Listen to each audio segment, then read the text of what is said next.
6:30 on March 13th. Shall we get started? So we have call to order and roll call, please. Norma Martinez-Rubin. Here. Heidi Swellinger. Here. Karen Mrs. Here. Gary Parsons. Present. Tom Hanson. Here? Chris Kelly. Here. All right, so we do the Pledge of Allegiance. Tell everybody rise, please. Pledge allegiance To the flag of the United States of America and to the republic for which it stands, one nation, under God, indivisible, with liberty and justice for all. All right, we have the approval of the agenda. So moved. I'll second. All right, we have a motion and a second. All those in favor? Aye. Anyone opposed? Any abstentions? All right, thank you. The public communications. Do we have any public communications? All right. Shall we move to the consent calendar then? Anybody? Mr. Chair? Yes. Yeah, I'll move the consent calendar as is. I second. A motion and a second on the consent calendar. All those in favor? Aye. Anyone opposed? Any abstentions? All right, perfect. I guess we'll go to 2.1 closed session. Yay. We'll be back in a minute.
and it's $230,000 for that year. And we'll have one more extension possibly next year. So that's the office for the closed session. So that brings us to 6.0? Yep, all right. Regular items of board. Approval of Western Contra Costa Transit Authority's 2025 Public Transportation Agency Safety Plan. Thank you. I'm actually going to ask Tanya to present this item. The Public Transportation Agency Safety Plan. I think you have to,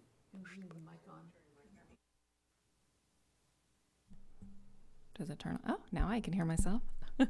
The Public Transportation Agency Safety Plan regulation at 49 CFR Part 673 was amended by the Federal Transit Administration effective May 13th last year, and it incorporated the bipartisan infrastructure law requirements. So Westcat needed to update our 2025 Public Transportation Agency Safety Plan to be compliant with those requirements. And so our new updated plan is compliant. The new safety performance targets required to be set by transit agencies are the most significant update to the plan.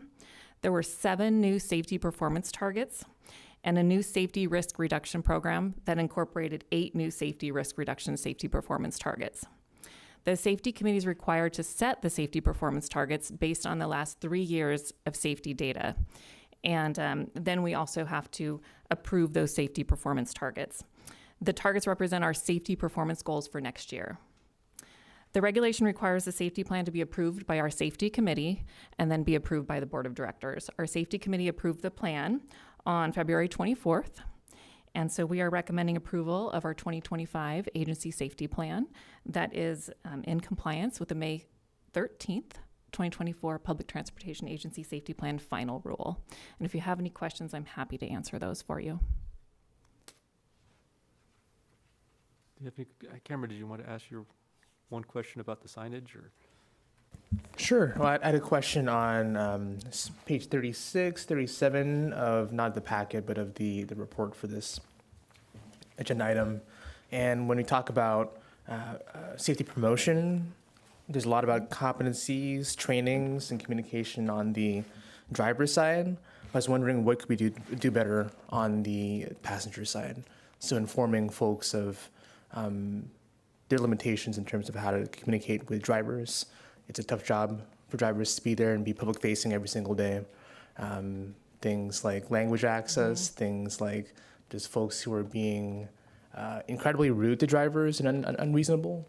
What are we doing to educate them on what is the boundaries there? And one thing I've noticed taking Muni in San Francisco is that they have very clear signage about, attacking drivers, spitting, all these different things is a crime. And I was wondering what is currently done right now in our buses to communicate that, and also just in our bus stops and in general and Right. social media communication, and what could we be doing better? Good question. In that regard? So we do have our safety policies on our website. And then also, as soon as you board the bus, we do have our decal saying that fare evasion is a crime. We also have our car cards up above overhead, if you've seen the signage on our fixed route buses. And it does have our basic rules for riding. So we do ask our customers to follow those rules. In addition, I think you're right, putting that information out on social media, the more we advocate for that, I think it helps us. It helps our drivers feel reinforcement. So thank you for bringing that to our attention. I think that's a good thing that we can do some more. Thank you, Chair. I know you're right about the, behavior etiquette is listed, but is there anything specifically about how drivers should be treated? So we do have our safety policies on our website. No, I mean Yes. on the bus. I'm sorry. on the I meant bus? to mean- There's some basic rules for behavior on the bus. But beyond that, I'm not sure, Rob, unless you can think of anything in particular. No, nothing jumps out. I mean, it might be something we can do some research on and see how other operators kind of, if there's kind of standard language that the operators kind of use, and I'm sure we could create a sign if we can find the appropriate language. And through the chair, I'm also, and thank you for bringing that up. I think, specifically, what is the language being used? And I think when it comes to assault, and right, all these serious things that drivers are scared of and then have to deal with. How do we make it abundantly clear that's not acceptable on Westcat buses? Exactly. Yes, and we do have our safety committee that, and all of our employees are encouraged to bring anything to our attention that they have a safety concern for, and so then the safety committee will evaluate that. So we have a very open communication policy at Westcat. And Rob, would it be the best way to move forward on that sort of initiative? Implementation of signage like that of some sort on Yeah, buses? I mean, I think we would want to do it through the safety committee. I mean, Through safety that's, committee. That's kind of how we've set that up, that they look into issues, they evaluate issues, and then they make recommendations that we as the agency would kind of, take on board and implement. Okay. So we'll make sure to bring that to our safety committee. Thank you. Any other questions? All right, somebody like to make a motion to approve? Mr. Chair? Please. I'd like to make a motion that we pass the resolution of the West Contra Costa Transit Authority to approve Westcat's Public Transportation Agency Safety Plan, updated in compliance with the May 13th, 2024 Public Transportation Agency Safety Plan Final Rule. Second. All right, we have a motion and a second. All those in favor? Aye. Aye. Anyone opposed? Anyone like to abstain? All right, thank you very much for your Thank report. you. So that brings us to discussion on capital funding. That sounds exciting.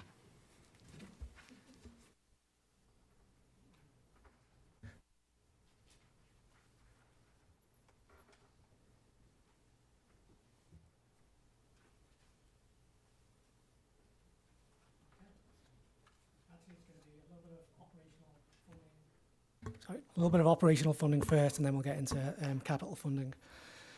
So as we kind of start to look at our budget for next year, we've got our first initial projections on what our potential operating funds will look like in the upcoming fiscal year. So as you can see, to the top line, the TDA, that is our biggest source of funding that we get, and we're looking at probably a 5% decline on what we've received this current year. Statewide transit assistance, we currently get about $1.5 million in that, and we're looking at, that's the largest reduction, around 15%. Measure J, which is the Contra Costa sales tax, we're looking at, so far the projections are looking at around a 2% decrease. We get a couple of other funding sources that just worth mentioning about. So the RM2 money is money that we've had at the exact same rate for 15 years. It hasn't gone up, it hasn't gone down. It's not indexed, so it's every year as inflation happens, it is in fact somewhat of a cut. The RM3 money is a relatively new funding source, and MTC, the Metropolitan Transportation Commission, have not quite figured out a long-term strategy how to deploy these funds to operators. We qualify because the RM2 and the RM3 are both bridge toll funding, so there has to be a nexus to providing transportation with a nexus to the bridges or to the freeways or to that kind of service. So this year we're getting a large amount of RM3 money, and next year we're not getting a large amount. We already know it's a big change in what we're getting. So until we get a kind of a stable understanding of what that fund source is going to look like going forward, and MTC are aware of our ask, we're not, all the operators are asking for a longer term understanding of what that will look like. It's a kind of up and down fluctuation. And then the last one is the BART feeder bus funds. We've talked a lot about this over the many years, but next year is officially, as far as BART are concerned, the last year that they will provide these funds to us. And, this year we should have received $3.5 million, which is a huge portion of our budget. We have an agreement with the other operators, the other East Bay bus operators, and with BART and with MTC, that we're taking a 25% reduction on that amount. So we're receiving about $2.7 million this year. But say next year, that money is officially not going to come from BART, and we're working with MTC, we're working with BART, we're working with the state legislators, we're working with Tim Hale at Contra Costa Transit Authority to figure out ways to keep this funding in place so we don't have to look at potential service cuts. I present this in the place that I believe we'll be going into next year's operational budget, able to keep service levels hopefully exactly where we are. I don't anticipate we're going to need immediate service cuts. And my real hope with that is that we have the comprehensive operations analysis, the Westcat evolution going on, where we're going to hopefully get results from that in the September-October timeframe that will potentially outline changes to our service that we will then want to discuss with the board over the late fall and the winter. So, I'm comfortable right now thinking that we'll be looking at keeping our service levels intact going into the next fiscal year, but then we'll be having the conversation on a longer term, given on what the results of the study show as to how we may want to implement service going forward. So, capital funds, which is, I shared a lot of what I'm going to share last week. I'm going to try and, last month, sorry. A number of you heard a lot of this, so I'm trying not to repeat it all, but I'll give any updates that we have. So, capital projects that we, Westcat, really do are pretty much our vehicle purchases, our vehicle replacements. That's our main source of capital projects. We have lots of small capital projects throughout the facility, just general upkeep and maintenance, but the vehicle purchases are the main one. So MTC did a recent study where the low estimate for converting all of the 9-county Bay Area transit operators to zero-emission vehicles, the low cost is estimated to be $8 billion by 2040. And that's all based on the CARB Innovative Clean Transit Plan that's in place, where we all have to be fully compliant by 2040. The way that the plan is written, 2026, Westcat as a small operator, 25% of our vehicle purchases need to be zero emission, or, as I'll talk about a little later, or we could potentially ask for a waiver from CARB to continue to buy vehicles that we currently do. So I'm going to kind of talk a little bit about, the federal process next, I guess. So the federal update, again, we talked a lot about this, but there's pretty much two sources of federal funds that we have access to. The federal formula funds are what we use to currently purchase or replace our vehicles when they come to the end of our useful life.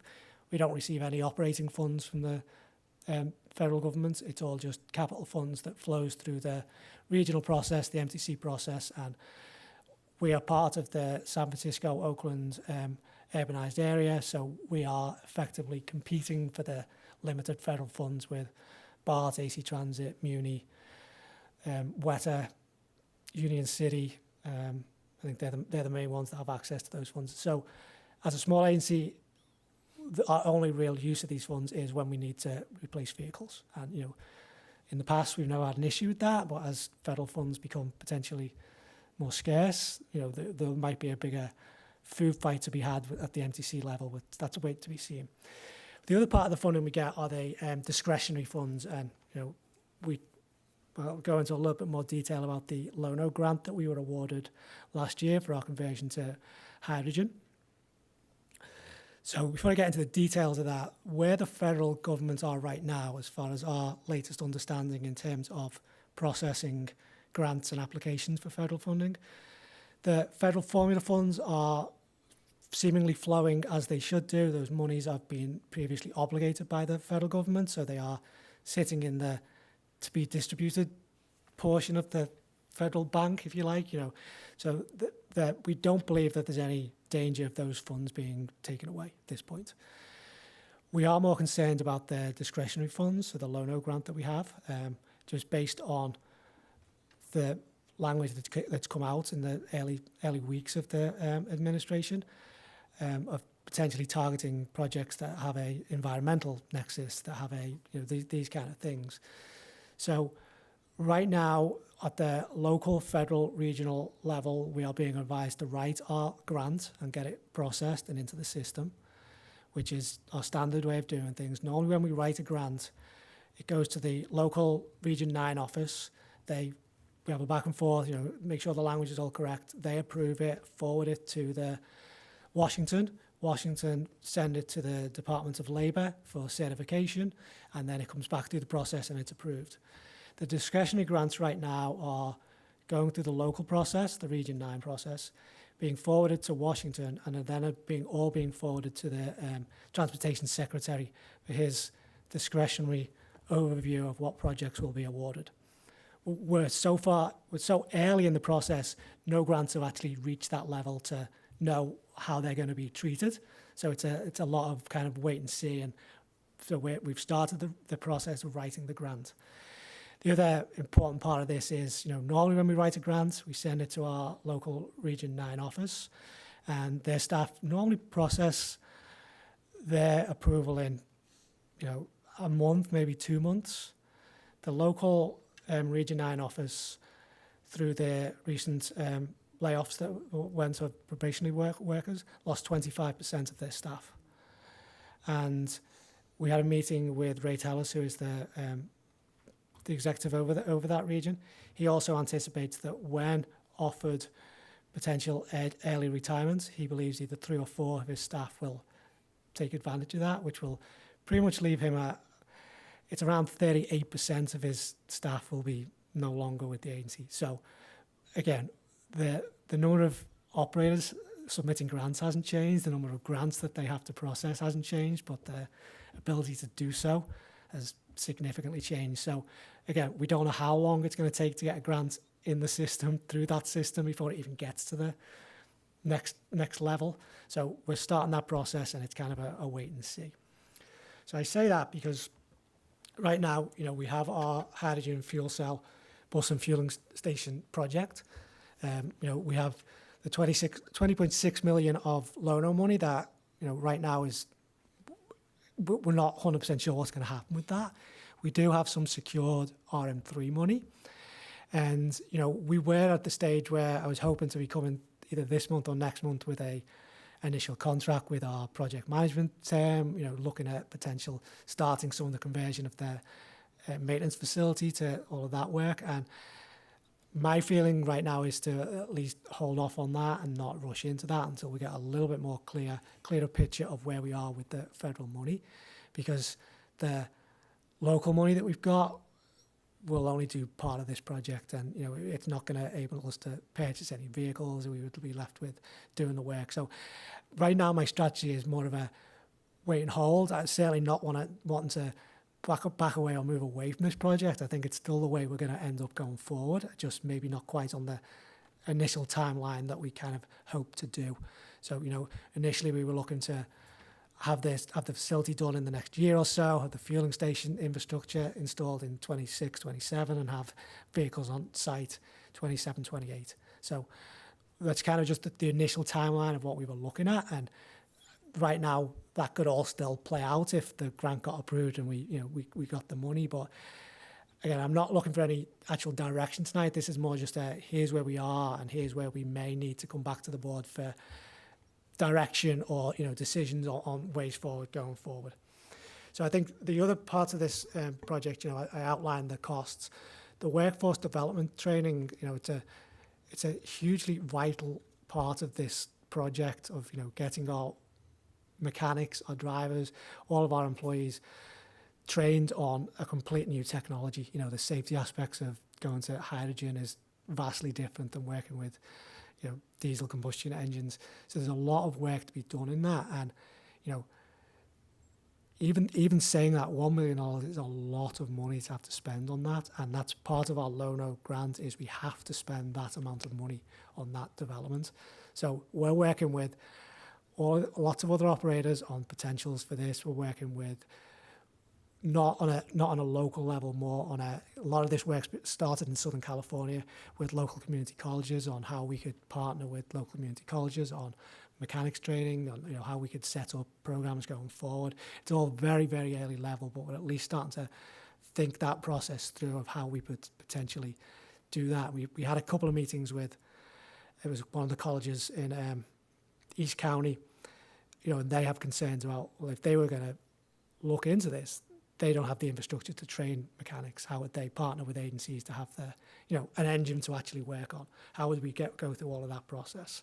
So there's a lot of thinking through and courses that would need to be developed to look at a lot of this, different certifications that people would need and things like that. So I just say that because it's an important part of our grant, and it's something that we're all kind of struggling on. We were at a meeting yesterday where Marin Transit, Santa Rosa City Bus, and Tridelta and myself, we're starting to think about because we all have similar grants with similar requirements. How do we move this forward? How do we start these conversations? How are we doing that? So it's just an ongoing conversation. I want to talk a little bit about hydrogen, because one of the things that obviously we're concerned about with the potential administration is environmentally friendly projects are the ones that are potentially being targeted for, to take the funding away from. So the consultant that we've worked with, and they've been here and given a presentation, they're the people that helped write our actual application for the Low-No grant. They're heavily involved in the hydrogen industry, and I think one of the conversations that they've started to have is that maybe they need to lobby at the federal government to and really explain that currently hydrogen production is from fossil fuels. Obviously the long-term goal is the green hydrogen, but the reality is right now it's largely grey hydrogen. There's a little bit of blue hydrogen. So maybe the fact that it sounds a real oxymoron, but maybe to push the use of fossil fuels in producing hydrogen is a way to keep the hydrogen industry interested and involved in, in transit vehicles and moving the industry along, because it's also important to try and keep the Chevrons, the ExxonMobils of the world interested in hydrogen, because they're the ones that are enhancing the technology and bringing it forward. And so we're all trying to think of ways to keep this project, not our project in particular, but keep hydrogen on the agenda as not being still being a valuable fuel that we can work with now under the current administration, with the goal of getting to a better place kind of down the road. But I also want to talk a little bit about, because I'm going to talk a little bit about our vehicle replacement schedule. So currently we use renewable diesel in all our vehicles. We have done for a number of years. Renewable diesel, it's not biodiesel. It's completely different than that. It's a completely renewable, made out of vegetable oil, waste animal fats.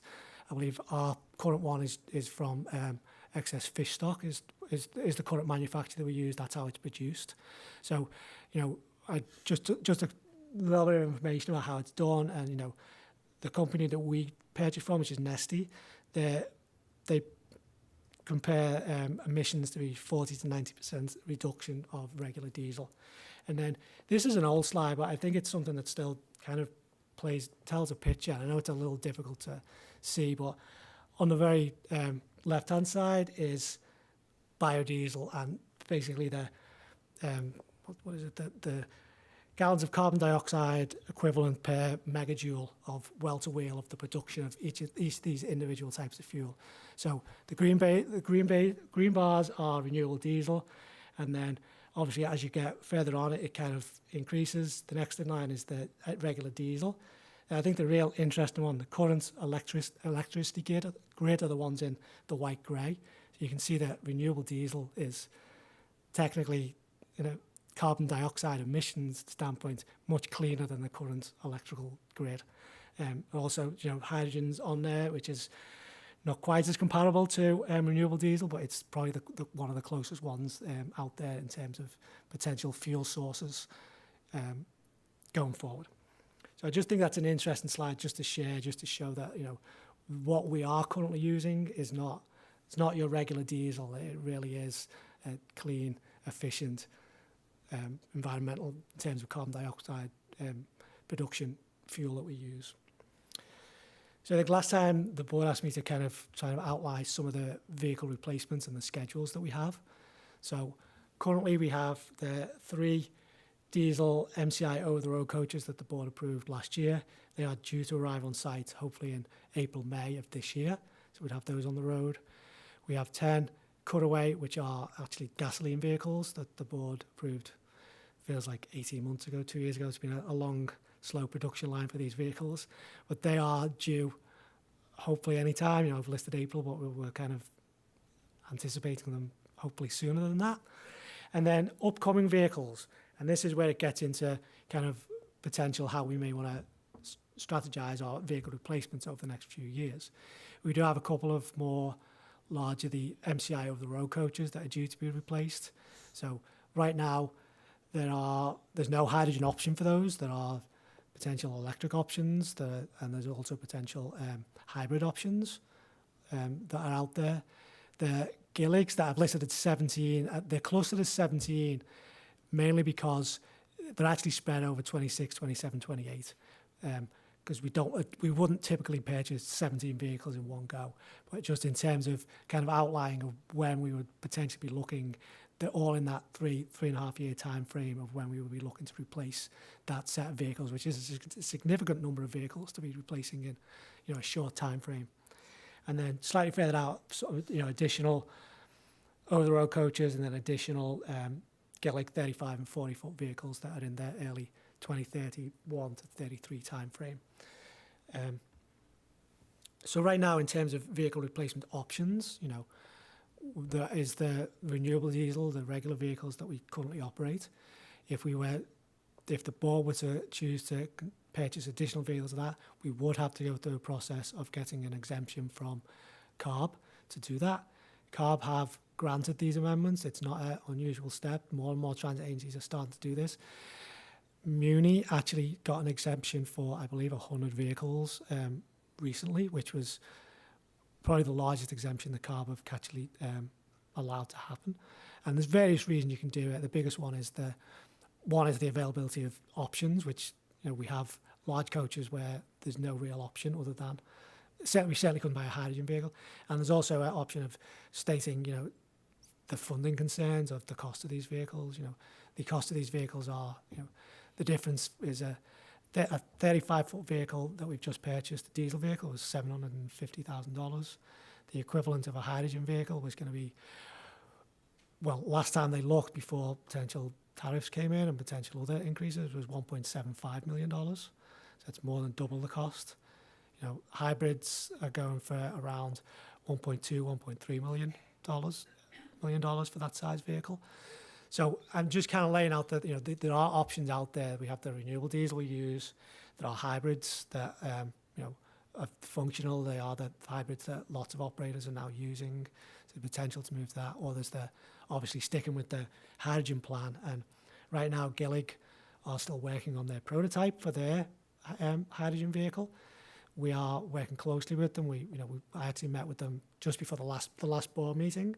They are still moving ahead with their plans to work with ourselves, County Connection, Labda, AC Transit on the initial rollout of vehicles.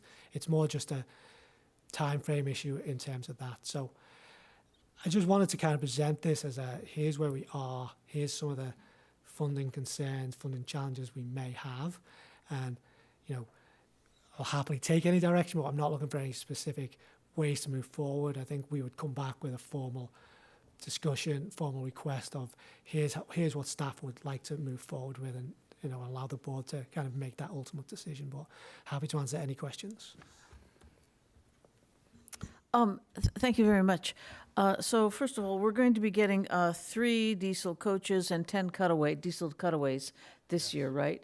And then at what point do we have to make a decision about when to purchase new vehicles?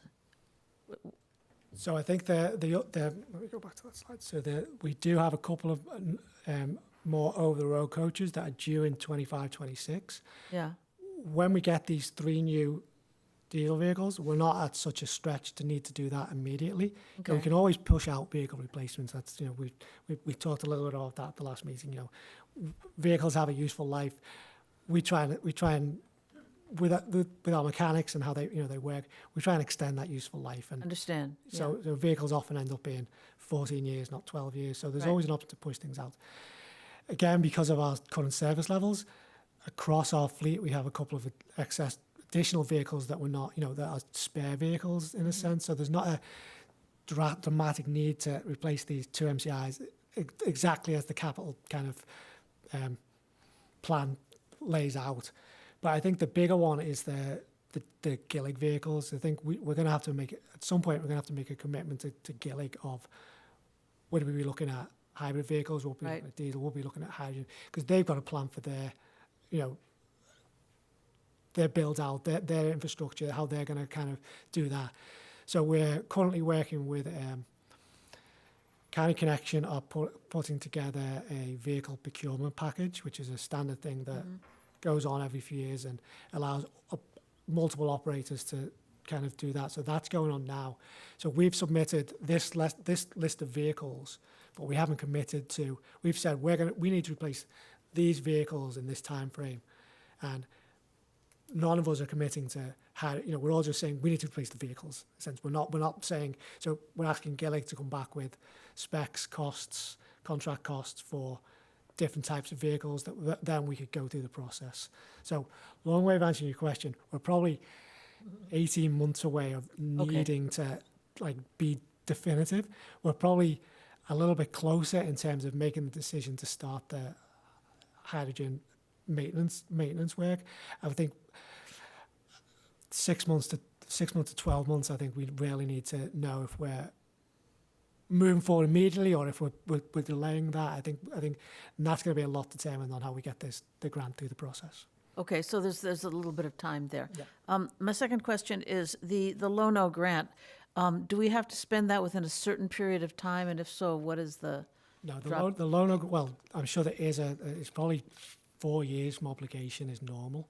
Yeah. Started, but there's always been ways to get extension. There's lots of capital money out there that have been given to operators from the federal government that have gone way beyond that. So there's definitely a process to keep that in track, and I don't see that being a problem.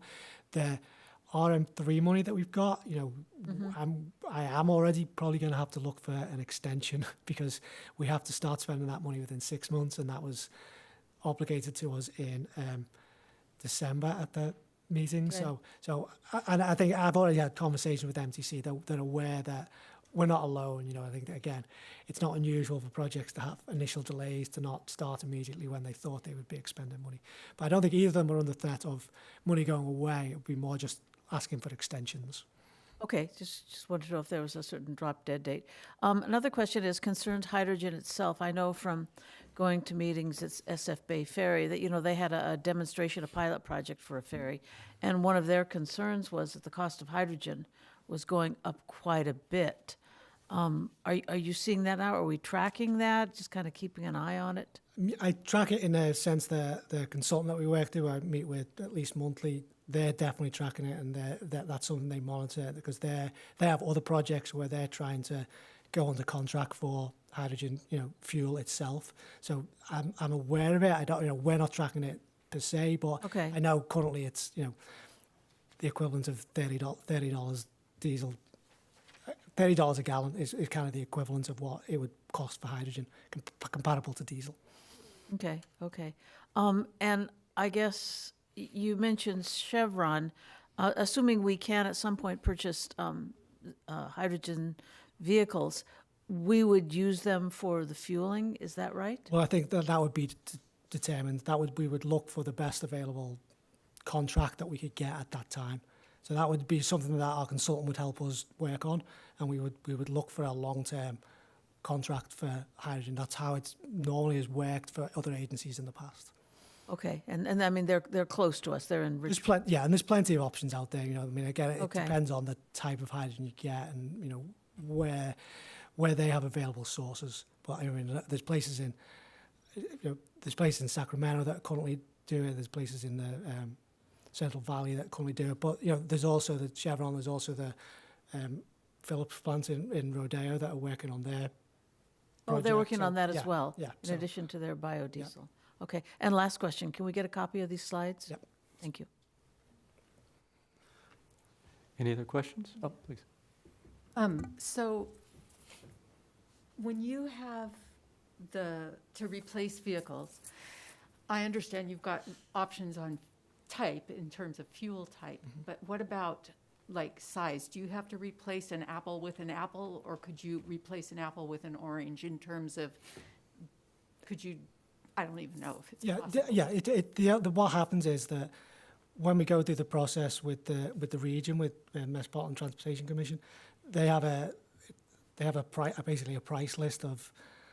It doesn't really cover the cost, but what they anticipate the cost of vehicles would be.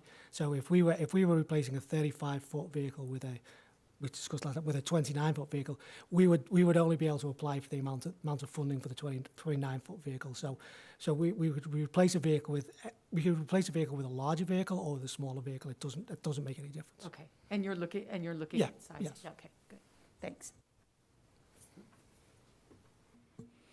Thank you for further explanation since the last meeting. Related to the last question, with size of vehicles and timing, as to getting new ones, and the situation that the agency finds itself in with ridership. And even pre-COVID, noticing that the greater number of passengers are at commute times, right? And then there are seasonal influences as well, when school's in or out. So, there's a history there.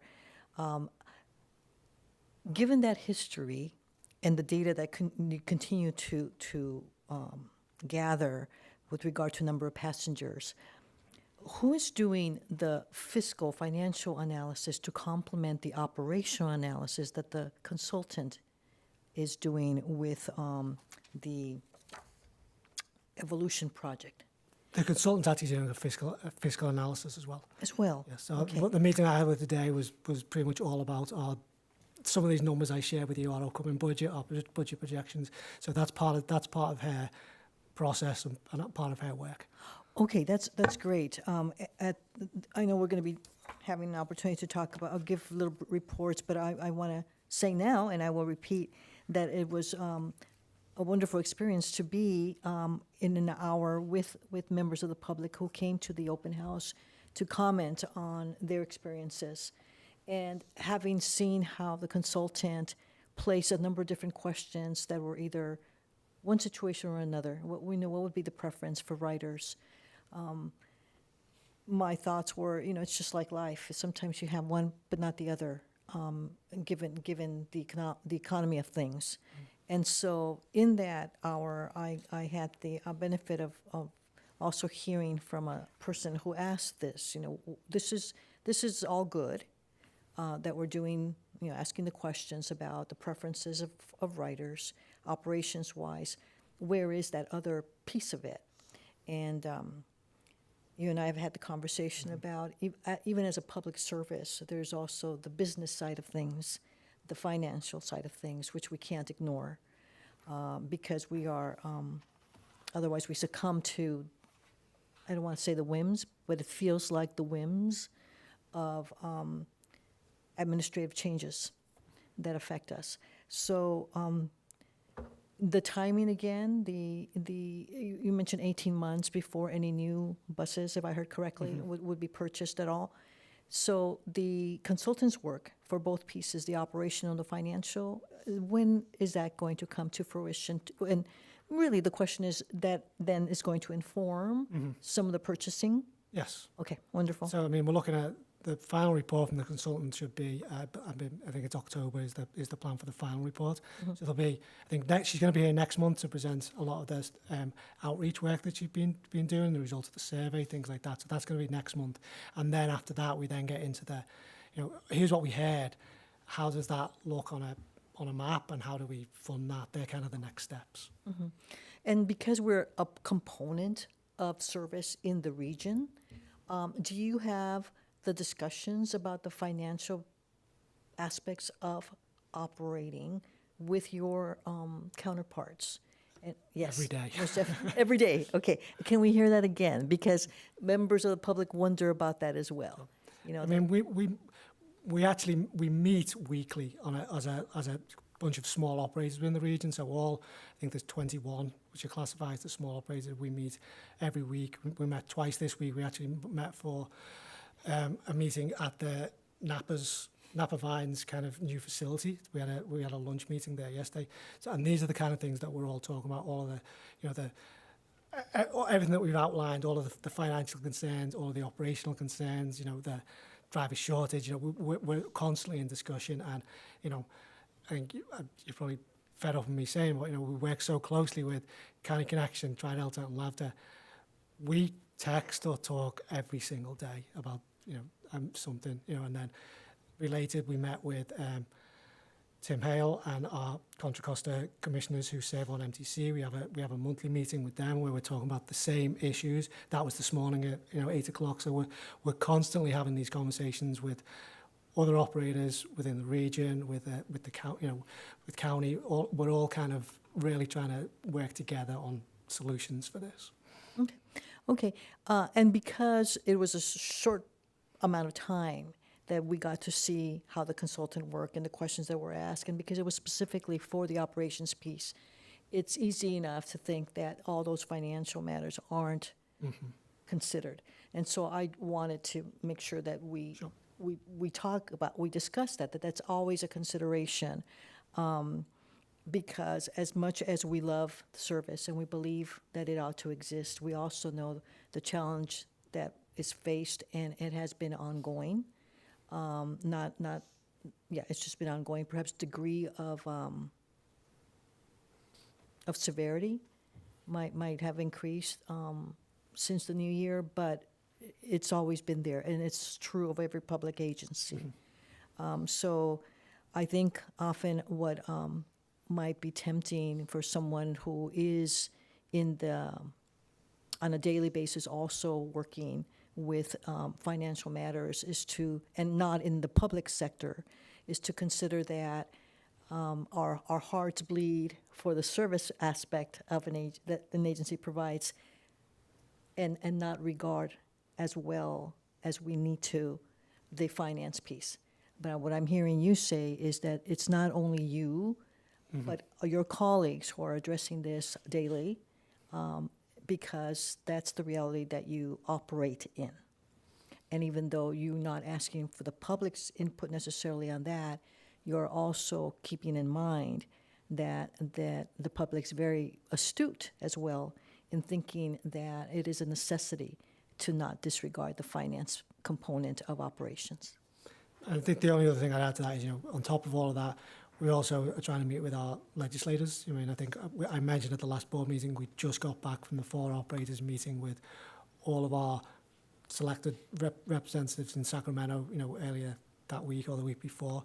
I think that's also that we kind of do, and we rely some of that on the likes of our Contra Costa reps on MTC, because they're in the room. So that's why we meet with them, so they understand what they need to advocate on our behalf. And so I think we're all working together to do all of that, to make. Yes, and we invite members of the public to come to join us here as well and make public comment, because it helps to keep things top of mind with everything that has to be kept in mind. Thank you. Any other questions? Rob, I have one on the renewable fuel. Do you know where it's coming from? I know Nestle is involved with the Marathon plant in Martinez. Is it coming from, or is it just you just know you're getting it from Nestle? Do you know, Rob, any chance? I know that Chevron at least came up with the technology, but I'm not sure. No, where the fuel is actually coming from. That I would have to ask. Okay. I can find out for you. Yeah, it's not that important. I'm just curious. It'd be nice if it was coming from right down the street. I do believe it's local, but I'll confirm and get that info to you. Okay, thank you. So I think, is anything you need from us, or just we'll wait and? No, I think this was information. I think it's a good discussion. I think it's something that we'll hopefully not bring back for a couple of months, but it's certainly something we'll bring back and keep on the agenda and keep talking about. And if anything does significantly change, obviously we'll bring that. And if we get any new updates about the federal process, we'll kind of bring them and discuss those as they come up. All right, thank you. So that brings us to 7.0, committee report, general manager's report.